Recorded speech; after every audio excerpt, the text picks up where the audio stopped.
Morning. I'll be discussing the role of the narrator and why they are important. When we think of character development in anime, we think of Merrin's road to humanity and Kira's strive towards normality. Narrators never enter the discussion, and is that right? Narrators traditionally have one job and one job only, to keep the audience connected to the story. The narrator grounds the action to help simplify what is happening on screen.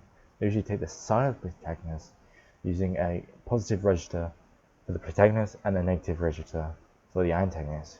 But what happens when a narrator has their own opinion on the story's events? In this video, I will not be going in depth because I'm the shit writer, but I will be bringing up a topic which has not been brought up in discussions in the anime community. In the anime, the narrator can play a pivotal role in the course of events. Most memorable example can be the Hunter x Hunter narrator, who was placed in the story so that the viewer wouldn't be confused due to the jarring nature of changing events happening mere seconds of each other during the past invasion. But as the story goes on, the narrator's character changes, giving us a philosophical view which makes the audience question what are we seeing and how we view certain characters. Giving the narrator a character is a challenging technique which could borderline on irony. But in Hunter x Hunter, Togashi uses the narrator to question humanity. We are no different from ants. No, we are far worse. This single line, followed by the atrocities that man has committed, strikes the audience in one of life's questions. Why is life not fair? Togashi uses the poor man's phrase as a metaphorical device describing what violence could do to man, and the narrator stresses each syllable to show his disgust of the action. His words are exemplified by the soundtrack, Kingdom of Predators, which throughout the anime has been subtly placed in tragic and heroic scenes like Jairo's backstory. This sets up the audience into relating this soundtrack to these depressing events.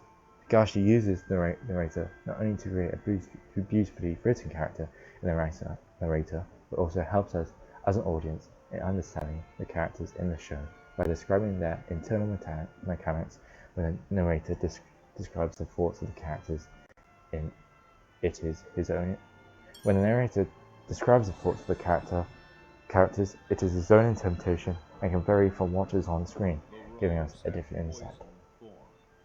A different take on the traditional narrator is the narrator of Space Dandy. He takes an active role, purposely breaking the fourth wall for comedic purposes. This is seen in the very first scene of the anime, where Dandy and Husey criticize the narrator's lack of enthusiasm and effort put into his role. This is to be a clear foil to the madness and lunacy which is Space Dandy. When describing Danny's adventure, you feel pity for the narrator as a dissatisfied companion who gets dragged into their wacky shenanigans against his will. The narrator is usually describing this difficult scientific phenomenon in Space Dandy. He is used as a joke, as an explanation of these technical scientific phenomena are completely ignored by the characters on screen, reflecting a relationship similar to a friend who goes by the rules and a friend who plays it as it goes. This joke happens throughout Space Dandy, where his character truly shines is in episode 8 when describing the real world events of Leica the dog.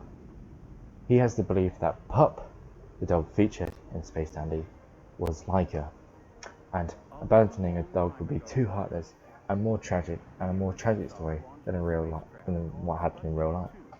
This is seen when he cries, as he knows that this is just a fleeting hope, and cries continually, realizing the fact, and also who doesn't want to cry to a dog's death. I know I did at Cujo's ending. Overall, by making a character out of the narrator, the audience gets a fresh perspective, whilst also questioning the audience's reasoning. Thank you for listening, and there's just one thing I like to say at the end, and that is Kira is better than Griffith. Have a nice evening.